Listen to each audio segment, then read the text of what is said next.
Jeanne d'Arc. Alors pourquoi j'y pense de plus en plus souvent en ce moment? Parce que dans l'état où est la France, et quand je vois la disproportion des forces entre la résistance et le pouvoir qui s'acharne à la détruire, Jeanne d'Arc me donne de l'espoir parce que je me dis que déjà dans l'histoire, un être sans doute envoyé par Dieu, ou en tout cas un être surhumain, ou je dirais même encore pour les matérialistes, un être a pu accomplir des choses surhumaines qui ont renversé le cours de l'histoire et qui ont sauvé la France. Si au Moyen-Âge, une jeune fille issue de la paysannerie française de 17 à 19 ans a pu renverser le cours de l'histoire, c'est-à-dire chasser un occupant qui, je crois, contrôlait pratiquement 70% du territoire français, avec la trahison, comme à chaque fois, de certaines de ses élites, notamment à l'époque les Bourguignons.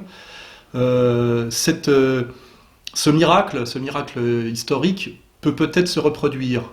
Mais je me dis aussi qu'il faudra un miracle, compte tenu de la trahison de nos élites et de la perfidie des nouveaux Anglais, c'est à peu près toujours les mêmes d'ailleurs. Il faudra un miracle, un personnage, je dirais, miraculeux, pour que la France soit sauvée. Mais ce miracle a déjà eu lieu.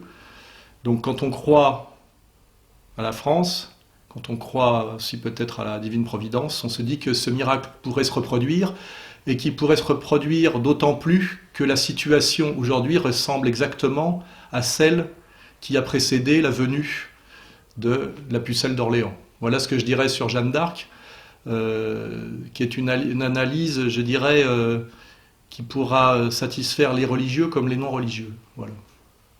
Et donc je vous invite tous à venir vous joindre à nous le dimanche 10 mai à l'église Saint-Augustin pour fêter Jeanne.